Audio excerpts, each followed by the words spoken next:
Good morning, everyone. My name is Jessica Balest from UREC Research. Welcome to the second webinar in our series organized within the ReLIFE project. Today's session is titled, Why is it so complicated for banks and citizens? Lessons learned from the energy retrofit in the public building sector. And we are welcoming two speakers that are with us today, Lada Strelnikova and Joost Declerck, who will be introduced in few minutes. But before we begin, let me introduce the ReLIFE project. Its mission is to support the acceleration of deep energy renovations across the European Union, with a strong focus on residential buildings, while considering the broader building stock for maximizing impact. With buildings responsible for over a third of the European Union energy-related emissions, deep renovations are key to meeting climate and energy goals. European Union initiatives like the Fit for 55 package and the renovation wave aim to double renovation rates, making transformation urgent. So in this context, ReLIFE builds on past European Union projects by improving data accessibility through an open source and an open code platform and through user-friendly services to support informed decision-making in deep building renovations.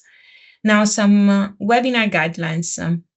This session is being recorded and will be shared on the ReLIFE YouTube channel. If you prefer not to be recorded, please turn off your camera. Engage with us. Use the chat and the Q&A function to submit your questions during the presentations. We will address them in the discussion at the end. Now, I'm pleased to hand over the floor to my colleague Giulia Conforto from eThink, who will introduce the ReLIFE activities on financing and our two speakers. So once again, welcome and thank you for joining us today. Thank you so much, Jessica. I will have to bother you with a few taps along the way, since these are animated slides. So good morning, everyone. Thank you for being here this morning. My name is Giulia Conforto. I'm a senior researcher at eThink, energy research based in Vienna. And my main contribution to the ReLIFE project deals with the work around financing. So what ReLIFE aims to do is to try and help making building renovation more accessible across Europe, with a focus on residential buildings and deep renovation, because the residential buildings are the majority and are the hardest to renovate. We will see why. And deep renovation, of course, can deliver the highest emission cut, but it's also a difficult topic to address and to deliver. The ReLIFE project will do that by addressing the user needs, so understanding what are the users, what are their needs, how can we group them in different clusters, looking into the policy. So it will carry out a policy analysis at European and national level, and highlighting what policy gaps still exist.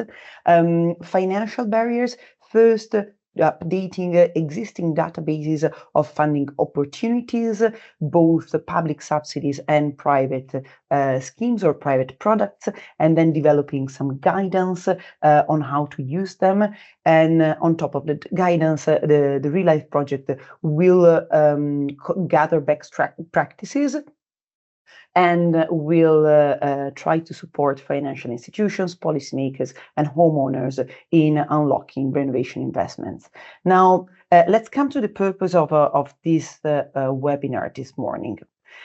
So we noticed that investors tend to prefer other clean energy projects compared to energy efficiency. This is a long-standing issue, because energy efficiency is not sexy, because it's hard to identify, to see, compared to a regular photovoltaic panel or a renewable energy project that can be seen. So it's also hard to sell and hard to communicate how important energy efficiency is. Sometimes the first tool that we have to reduce our emissions, because we don't have to worry how to decarbonize the energy that we don't use in the first place.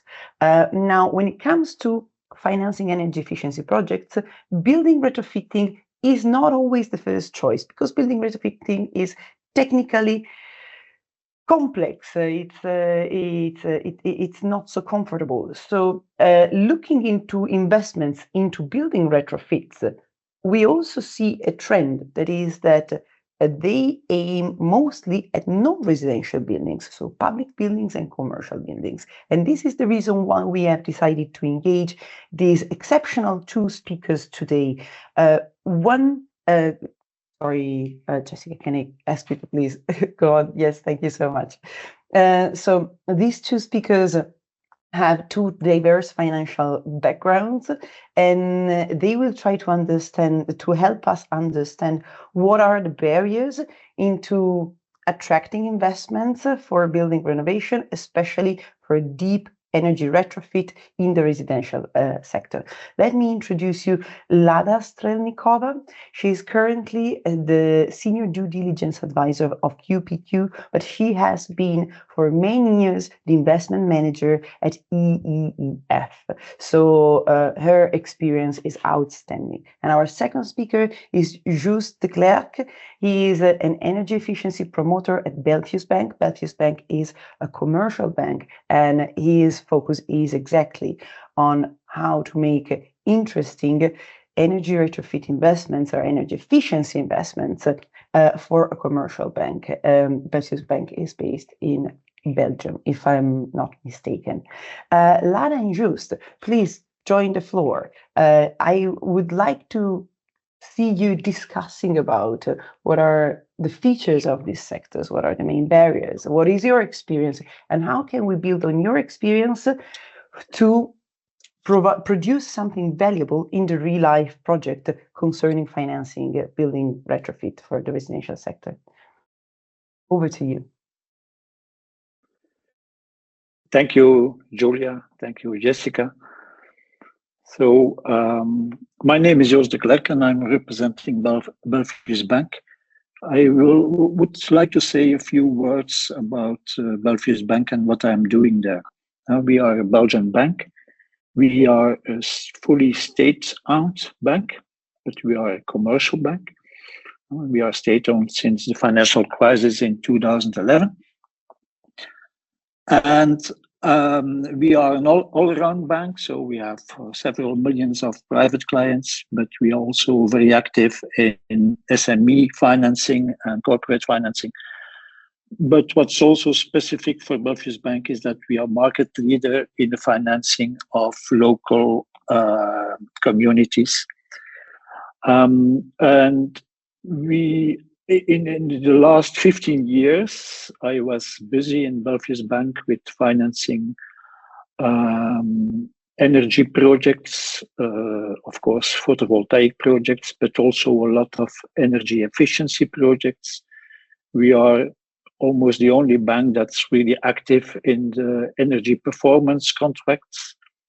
So my domain is specifically the public entities, also the social profit entities, but and the education buildings.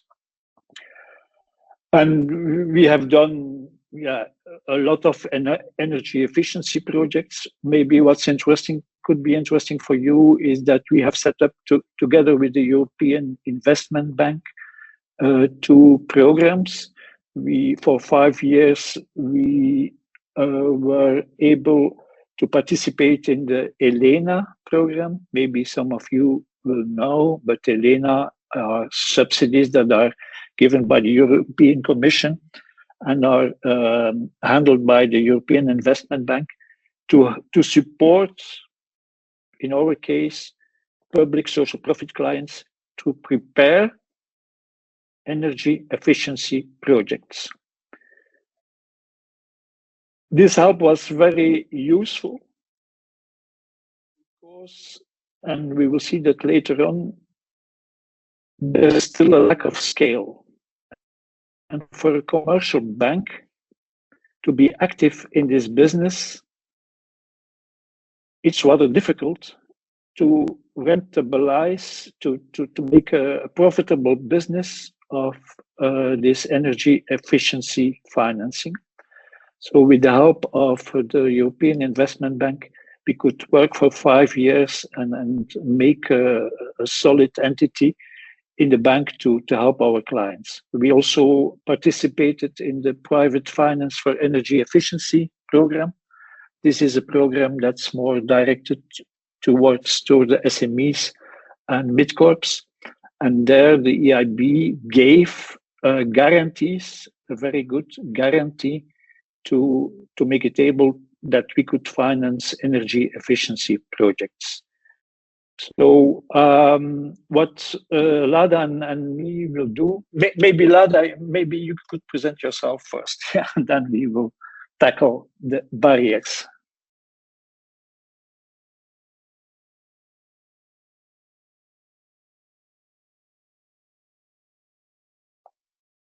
Lada?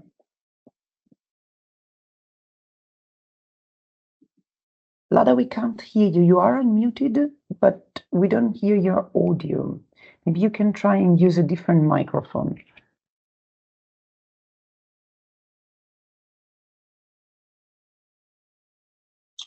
While Lada is testing her microphone, for the rest of the audience, one of the reasons why we have engaged exactly Joost and Lada is because while Joost, as he just explained, brings the commercial perspective, Lada brings also the institutional perspective, because now she is in this private investment fund, but previously, as I was saying, she was the investment manager at EEEF, the European Energy Efficiency Fund. So now we can see how both sides of the market look at building retrofit. Lada, can you try again if your microphone now works?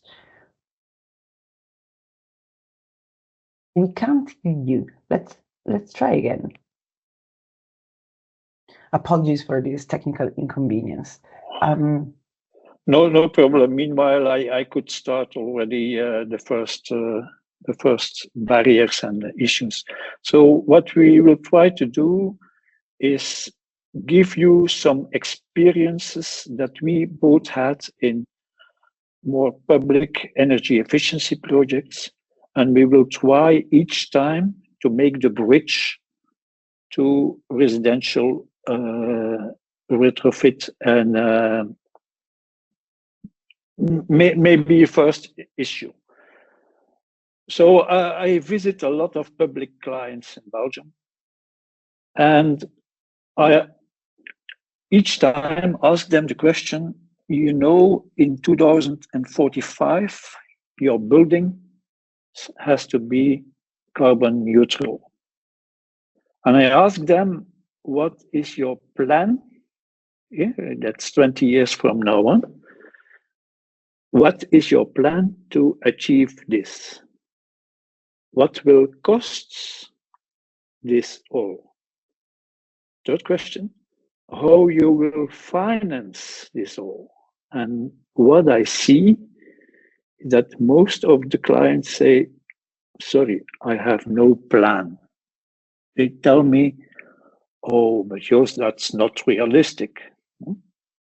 But if we should do everything to make our buildings carbon neutral, then we have to ask higher taxes on the population, and you can. We cannot do that because there are elections in 2 years from now. So my belief that when we want to make the uptake greater, that we need the government. We need the government first to put obligations. Not only say that's your objective, but really to put obligations on retrofits. Secondly, the government. Yeah. Secondly, the government should also help local communities with their planning. Not only with their planning, so that everybody on the same way can make a plan following the same methods. And then third, there's the financing issue, maybe the most difficult issue. government should also help local communities in the financing. So let's make the bridge now to residential retrofitting. I also think that people still don't feel the sense of urgency. I think each day we are confronted with floodings, with burnings, with the rise of the oceans. We had the energy crisis, but still there is no sense of urgency. So I believe that the only way to have a bigger uptake is also that the government is putting obligations. Let's give you maybe.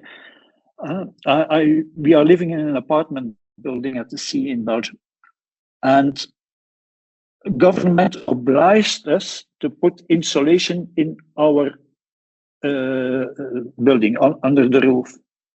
So the only reason why we have done it is that there was an obligation from the government. If this obligation had not been there, I think maybe my wife should have asked for a new kitchen or a new bathroom. So obligatory of the government is important.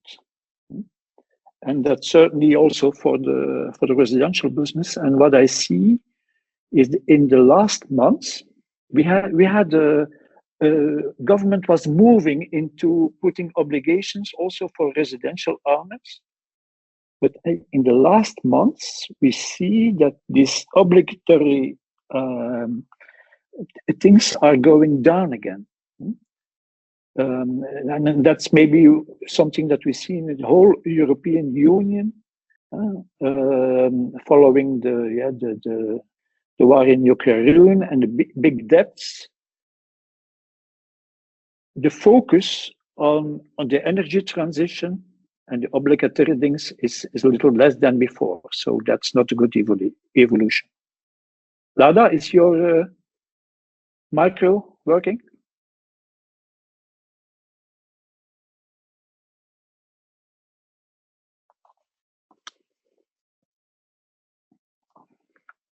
No, I think it's still not working. Actually, we see you talking, Ladan. Your image gets highlighted, but we don't hear the audio. But it's weird because it was working earlier. Maybe you could try just connecting from your phone. It's going to be a bit less pretty, but let's hope if I may, Lada, could you try with your previous account? Maybe it was working. Okay, thank you.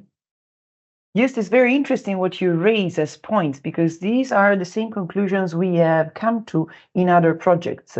So the availability of financing instruments are not enough to support building renovation without a regulatory obligation to decarbonize. And even with regulatory obligation to decarbonize, those who are able to afford building renovation don't always start that because they don't know where to start from. But then again, it's not only a financial issue, sometimes it's an economical issue. So even those who have access to funds or have own funds or know where to find the funding for a building renovation, they don't feel the urgency, they don't see the point, because they don't think it pays back, not only economically, but also in terms of indoor comfort. They don't value this aspect. Do you have the same perspective, the same perception? I have the same perspective. You know, we financed a lot of energy performance contracts done by ESCOs.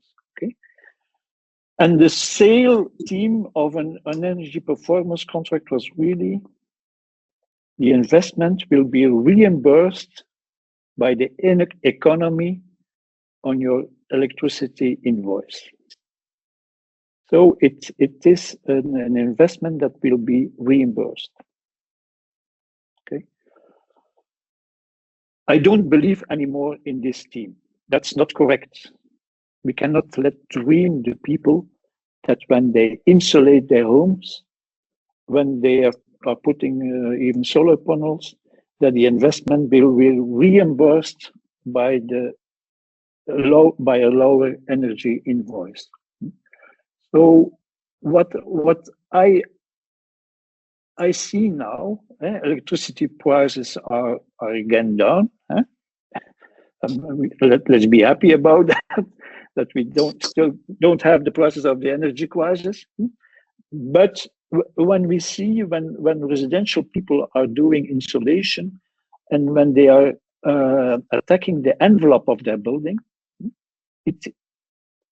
these investments have a payback time of 30, 40 years. When they're changing their windows, it has a payback time. So I believe that maybe you can speak of a 30% less energy invoice, but the rest of the payment has to be done by the people themselves. And what I see is that most of them are not prepared to do that. So what we should do, I think, is convincing them that it's really important for the sale value of their homes. If they are not doing the investment, the value of their homes will be much lower. We see that already in Belgium, that homes with energy certificates of C, E, F has very much lower prices. Secondly, what I see in the bank, that maybe in 3-4 years from here, the bank won't give loans anymore finance buildings with the energy certificate DEF, because the national bank, and that's correct, they want also for risk reasons that the banks have a good portfolio. So we have to convince residential owners that it's very important for the value of their homes to do this. So another, Lada, you can intervene when your micro is. Can you hear me now? Does it work now? Yes. Yeah, excellent. I apologize for this, that it didn't work. I mean, let me just jump in already on the points that Joost was making.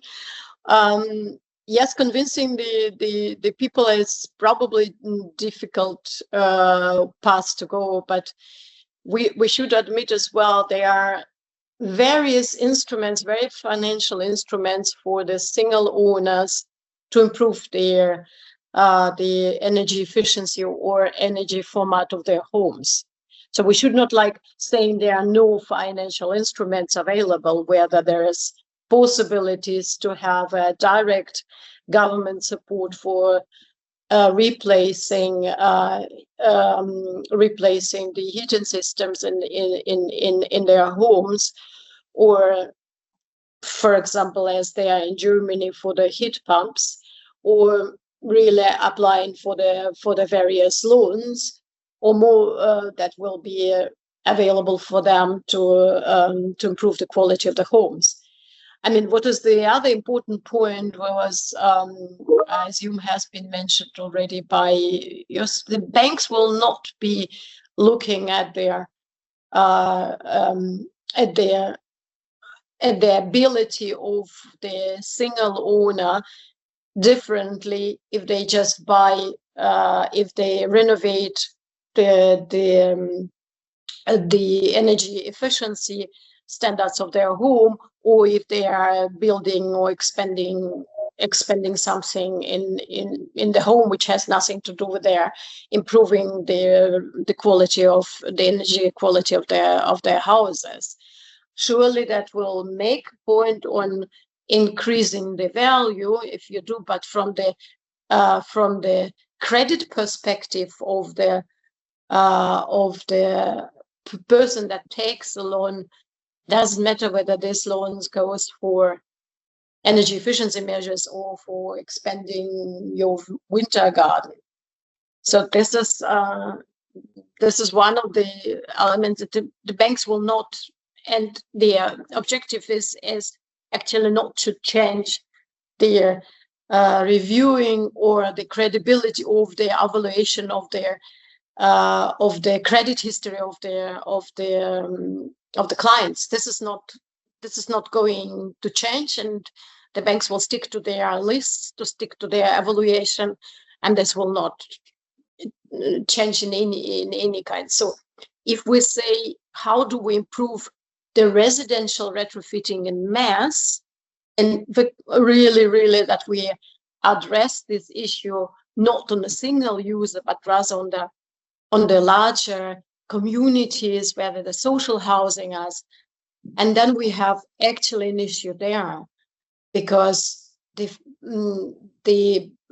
for banks, it's again too complex. It's probably easier to deal with a single loan request rather than having the residential retrofitting in scale, because you have various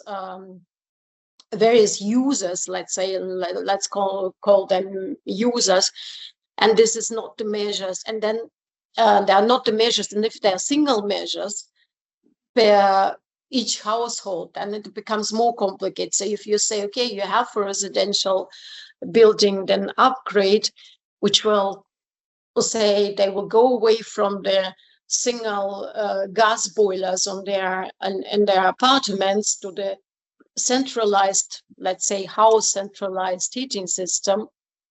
And then it's easier also for an ESCO company, for example, to step in and to do this retrofit, rather than going at taking it one by one. So there are a lot of issues which we need to differentiate from the financing perspective, and also from aggregating the volume. That's aggregating the volume of the investments in versus going one by one, house, apartment by apartment. So in order to have the scale, we need to aggregate the volume, right? Yes, maybe I could intervene here, Lada. So I told you we worked a lot with ESCOs on energy performance contracts. And I see that they're doing excellent work. There are professionals that intervene on their domain. They give guarantees, energy guarantees. They are they have a really interest on the economy of the energy that's realized. So I find that they're doing very good work, but they are not active in the residential business. Why are they not active in the residential business? That's rather easy to know. You know, energy efficiency projects in the residential business, we are speaking about an average amount of, I think, 30,000 euro, maybe 40,000. It depends.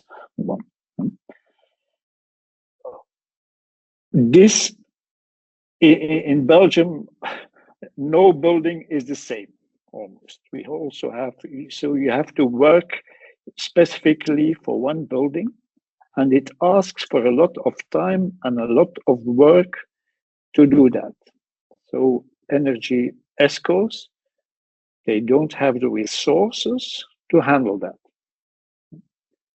So in my belief, the only solution is that we make a very simple, standardized solution, one-stop shop solution, as they say,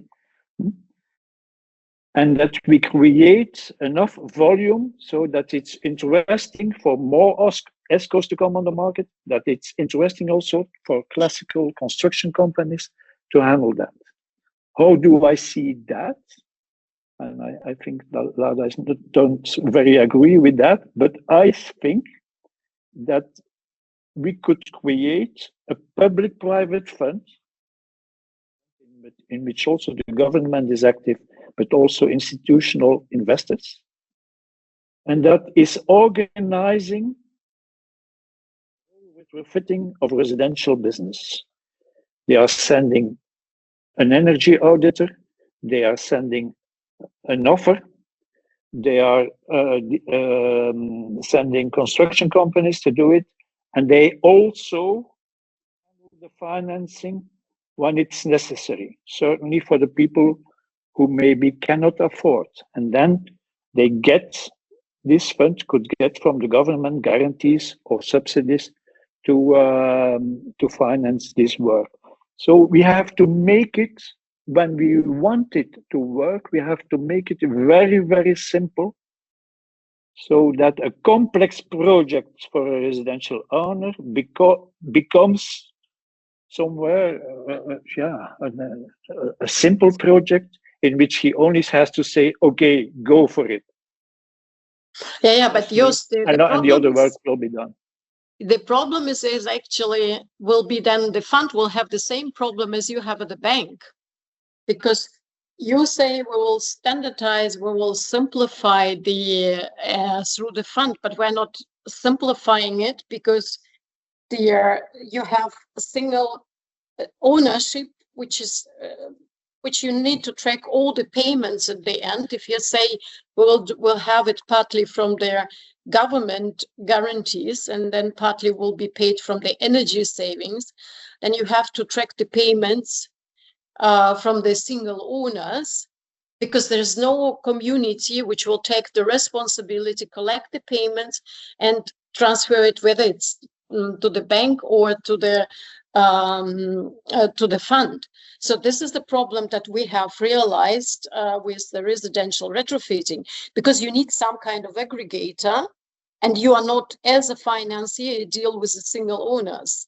So I fully agree with you with the ESCO, and you could say the only thing that we could also you could easily standardize the measures that you will be doing. Let's say the house in the built in the 60s will get new heating system, and will get probably roof installation, and that's it. So that's not a lot of efforts are also invested in. Even the European Commission is pushing for this in deep renovation, because the payback periods are much longer. So then we need to in the building then say, okay, there's somebody who is aggregator who will then look after, and this was a problem. We were not able, as a fund manager, you're not able to deal with the single payments.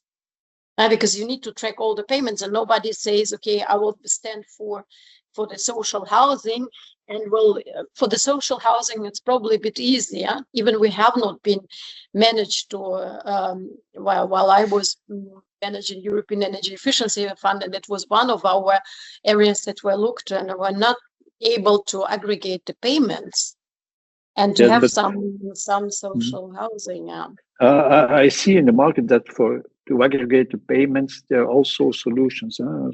Some people say you could ask the electricity company to put the cost of the renovation on the electricity invoice, for instance, for a period of 20 years.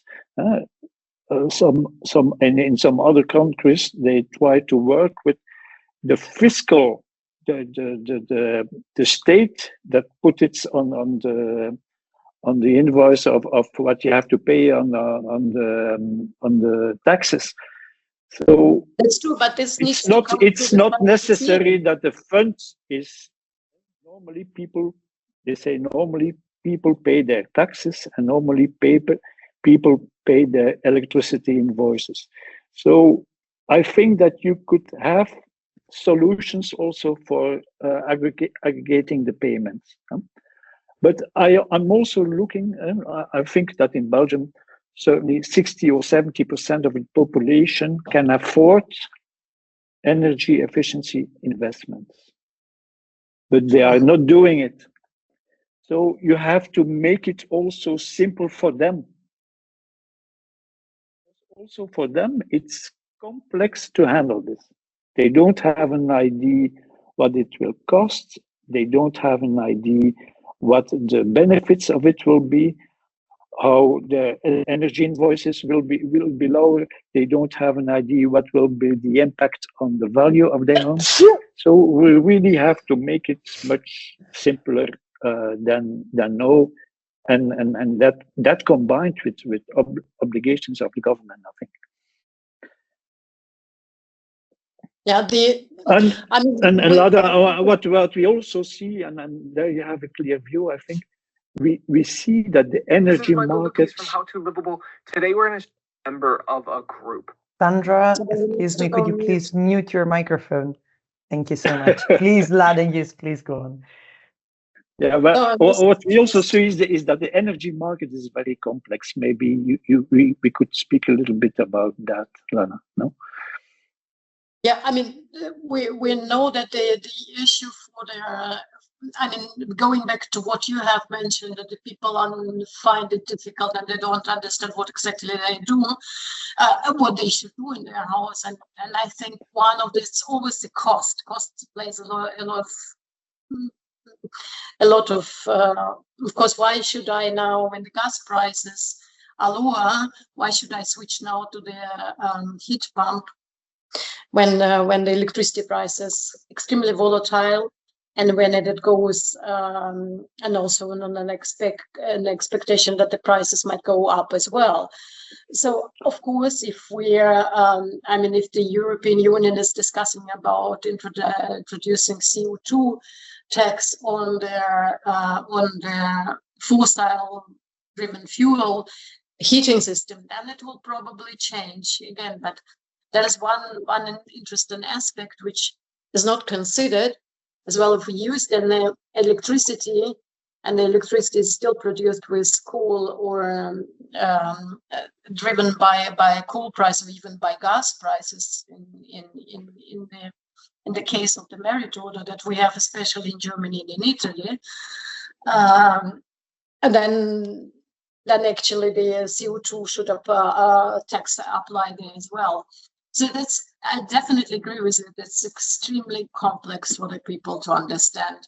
And most of the people could not estimate what will be the gas price for me in the next 15 years and what will be the electricity price for me in the next year.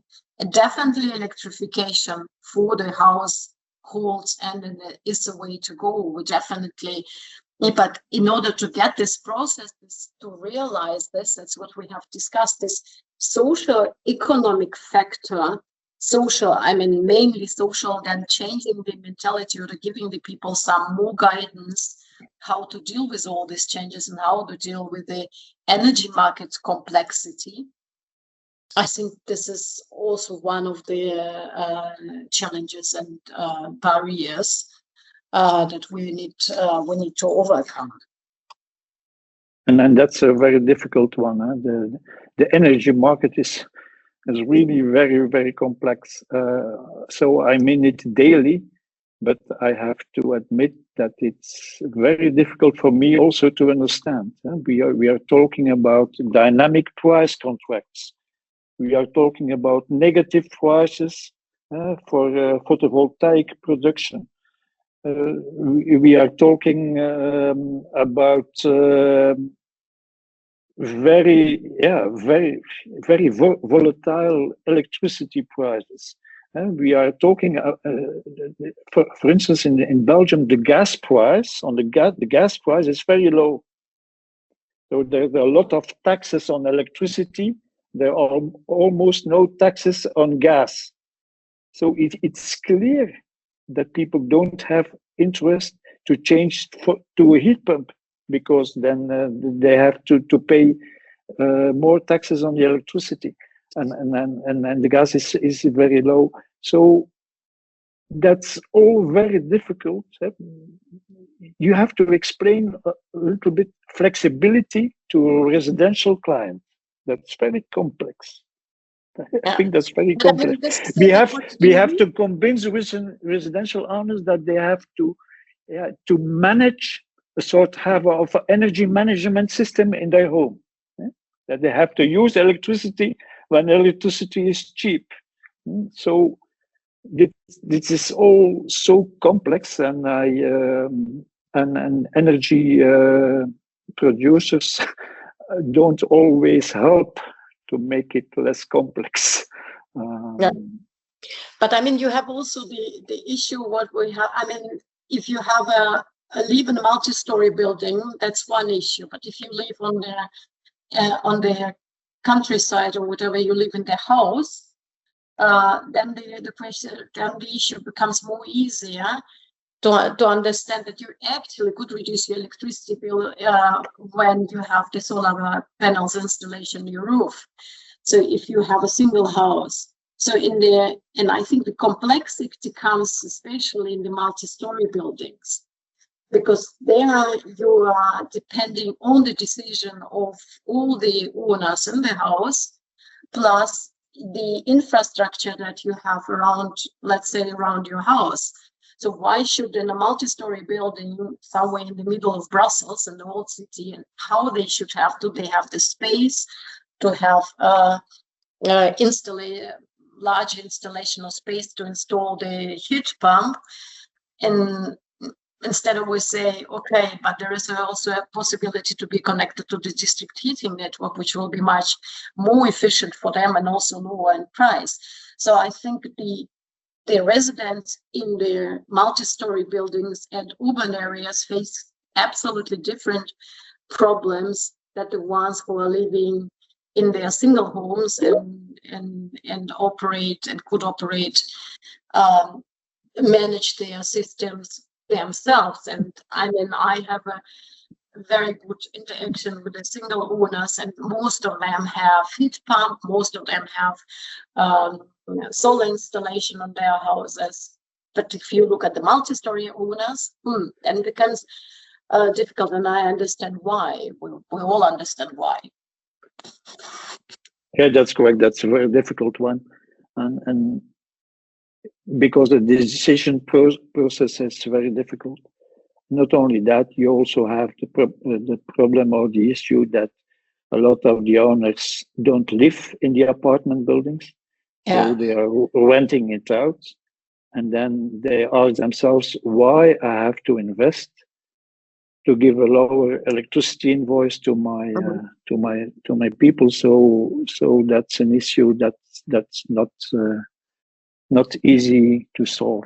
Maybe it's important that I explain also how our banks are viewing to the financing of energy efficiency in residential buildings. When we are giving a loan, we want to be sure that we will be reimbursed. People don't always understand that. They ask me, how much you want to be sure as a bank? I say we want to be sure almost 100%. We are giving a mortgage loan. These are loans on a long maturity and with low margins.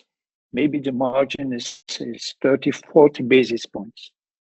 So that means that we cannot afford to lose 5% of the loans that we give. So we have to be almost 100% sure that we are reimbursed. So we are looking to two things. We are looking to the income of the people who is loan, and we give the loans to people that have enough income. That's clear. But secondly, we also looking to the guarantee. Therefore, the mortgage system is an excellent system. We can give loans for a long maturity at a low interest rate. And an extra advantage is that when you have already a mortgage loan at the bank, and after 10 years you want to do an energy retrofit, you can use the mortgage that is in your house to take a new loan. So that's an excellent system. And on the other hand, we also, it's clear that Belfius Bank, but all the banks in Belgium are giving better interest rates when you're doing energy efficiency works in your home. So that's clear that there's an advantage for people who are doing energy efficiency investments. The second system of financing is what we are telling the consumer loans.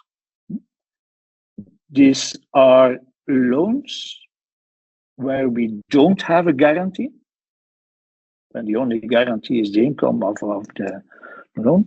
So banks are more strict when they are giving this kind of loans. Problem of these loans also that the maturity is much shorter. We have maturities that are, the government is saying you cannot give more than 5 years or 7 years or 8 years, depending on the amount. And I see that the maturities for this are not really suited to finance energy efficiency investments. So that's there we really have a problem that the government could intervene maybe to change a little bit the rules about this consumer loans.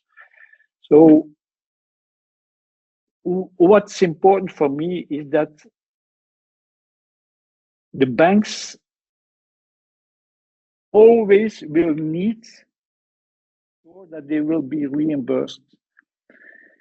So you cannot oblige banks to give loans to people who don't have the income to reimburse.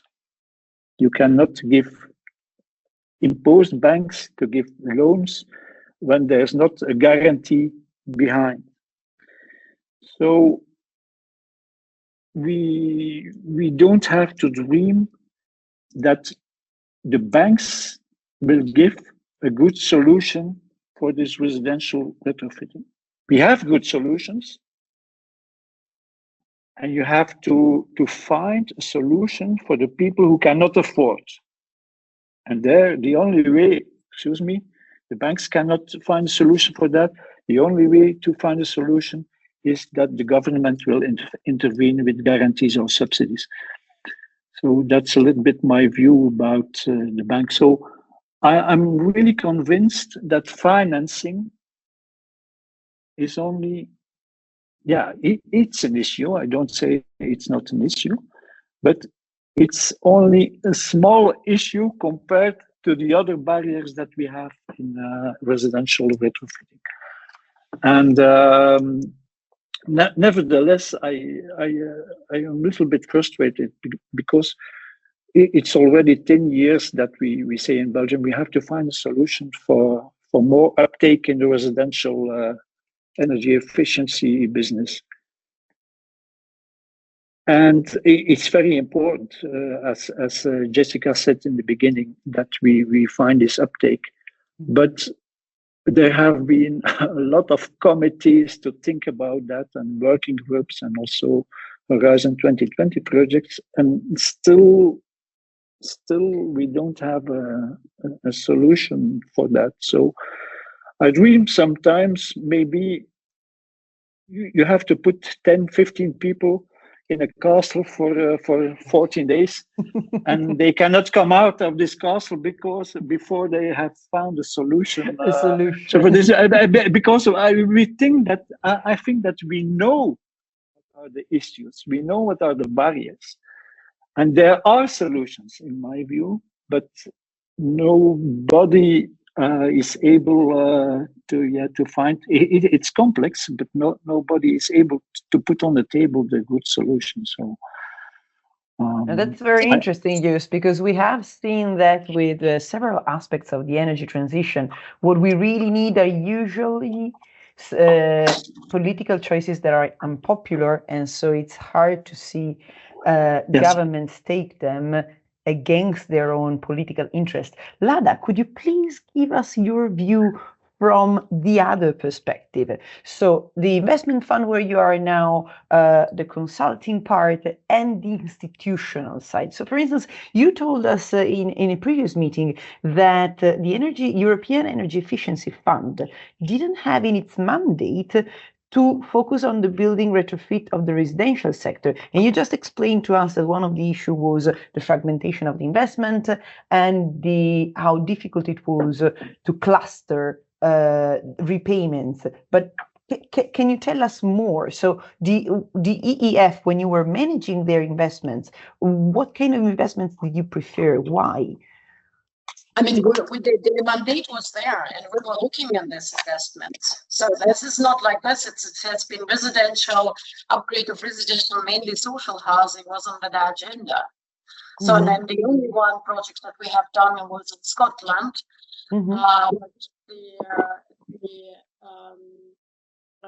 But the measures that we have looked at were very simple. So they were replacing the existing oil boilers, heat system with the gas boilers at that time. That was 13 years ago. For the funds to aggregation of payments. So that's what Joost was referring to. You have a single owner financing, then and the bank wants to be sure that their loan is repaid, and you have sufficient income. In the case of aggregated residential buildings, you have number of owners, and you need to be repaid. So okay, they can find an instruments so that you ensure that the payment flow back in aggregated way, whether through the utility company and corporation, like Joost was referring to.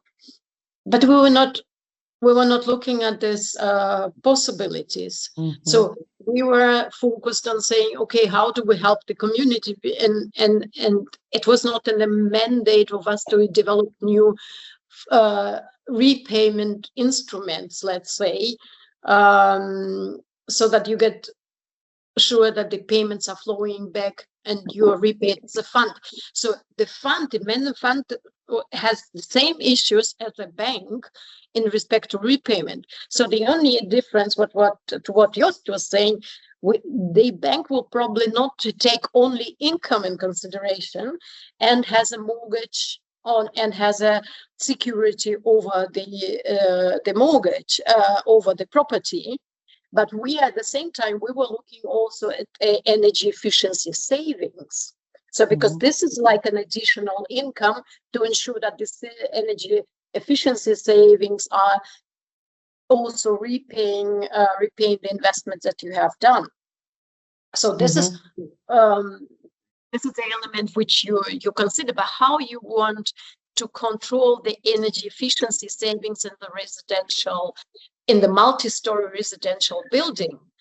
So because if you, for example, you could not impose people, there are simple measures, but you couldn't impose on them saying, okay, you have a temperature, what temperature do you keep in your flat, 25 or 21? From the energy efficiency perspective, 21. So even if you have replaced the windows and you have replaced, and then it still goes, the temperature goes to 25, your energy savings are going... is limited. So then we have to talk about sobriety, not only efficiency. So exactly, how do you want to secure the payments if at the end of the month he says or she says, oh, I don't have actually any savings in comparison to the last year before the measures were done. And then you start looking, because the temperature was 25 and 21. So there are a lot of aspects in the multi-story residential financing that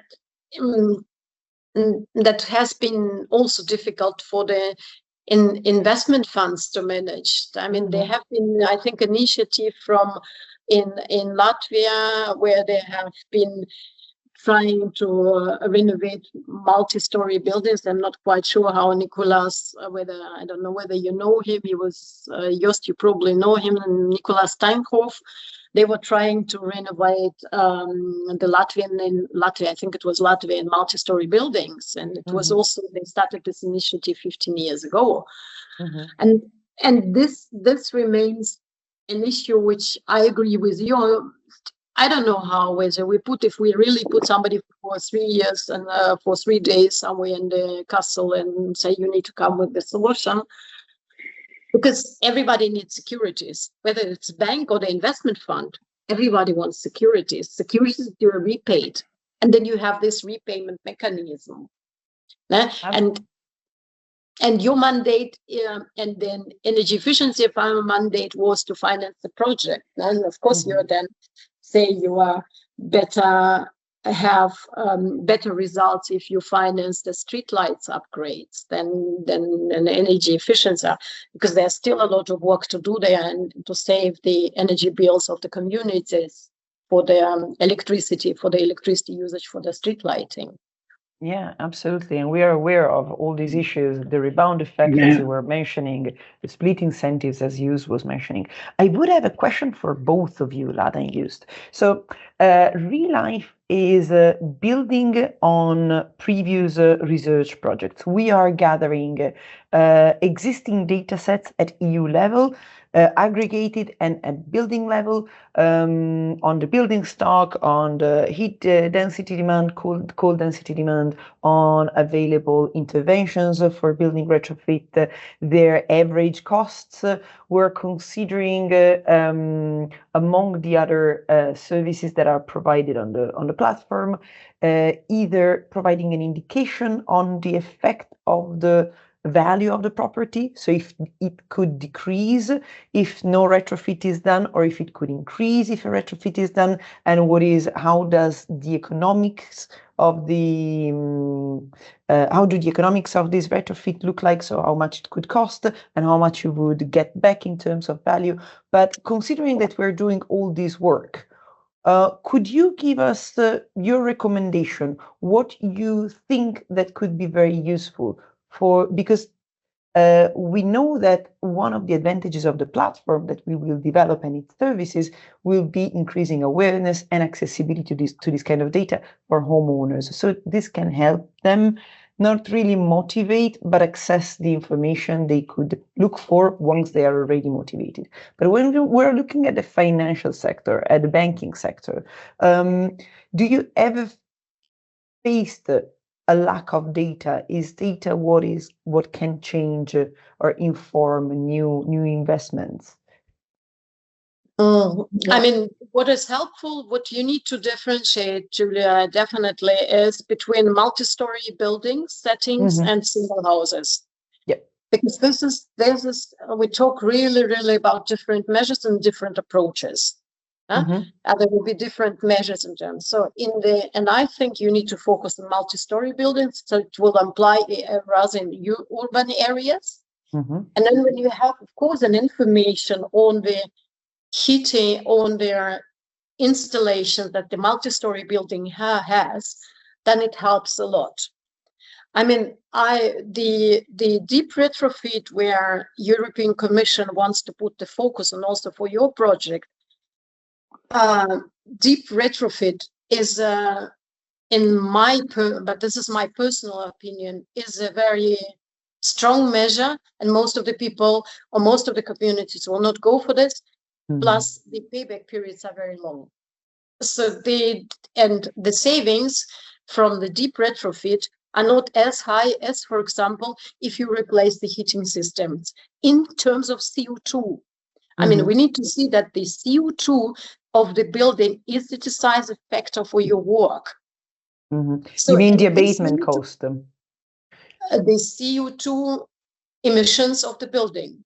And then the CO2 emissions of the building, you can definitely improve with the heat pumps, with the PV installations, with geothermal installation and things like this, but not with insulation of the building. I mean, the more higher CO2 savings buildings are generally from these measures, and this information will be actually interesting to know for the multi-story building, to have it as a financier, definitely. But in the single houses, I don't think that should be an issue. I mean, apart of the fact that we have discussed the social economic aspect, and I need to understand, do I really want to do this or not as a owner of the house? No, absolutely. I understand. Maybe Giulia, to answer also your question, what could be interesting for you to do, I think, as well for the residential owner, as for the banks, is to make a good simulation system to give the value of energy efficiency investments on the value of the house. Really to make it something simple, say based on data, we think that your property can take this value when you're making for €100 of investments in energy efficiency. Maybe the value of your house is I don't know 40 or 50 higher. Secondly, it's also useful for me to have a simulation, and for the residential owners and for the bank to have a simulation on the economy that you are doing with energy investments on the electricity consumption. That are two things that are useful, and there you can use, I think, data to have a good basis to make these simulations. Thank you so much, Joost. Yes, this is actually the direction in which the project ReLIFE plans to go. We are just at the beginning. The project just started this winter, so this is why we found it so paramount to talk with the two of you and other experts to gather exactly what could help move the needle. And Lada, you are absolutely right. When we're looking into deep energy retrofit, it costs so much more than many others energy efficiency interventions, and the increase in the CO2 cuts is limited. So then the abatement cost of emissions increases so much that most of the times it makes sense to look at those investments that have the 20-80. 20% of the investments, 80% of the gains.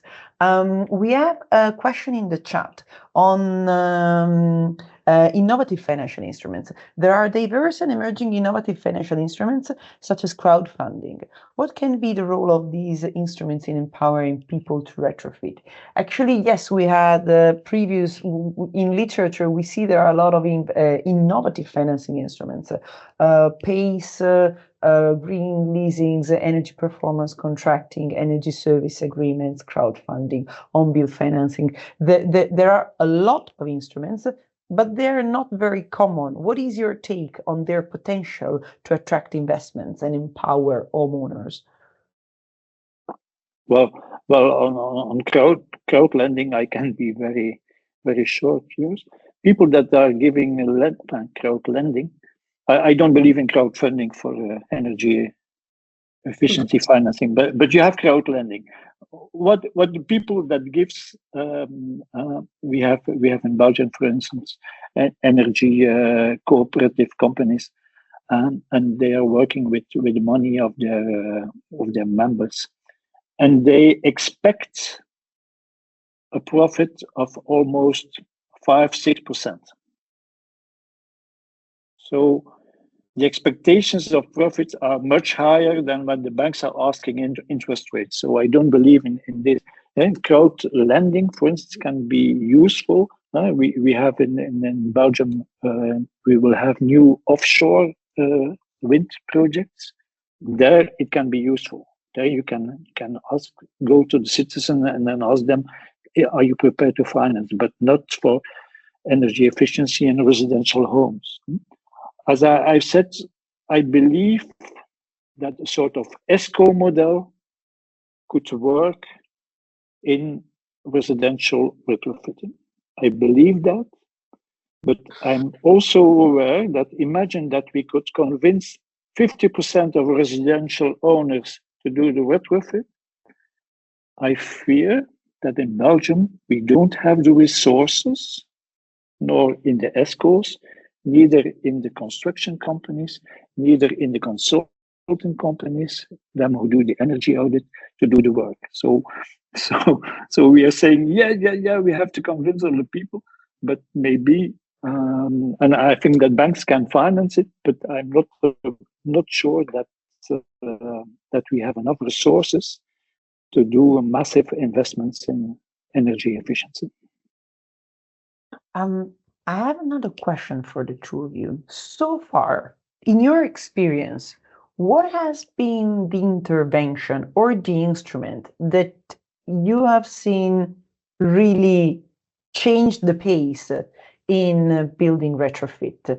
You mentioned many things, regulatory obligations, subsidies, public guarantees, innovative instruments. What was the moment you saw the change?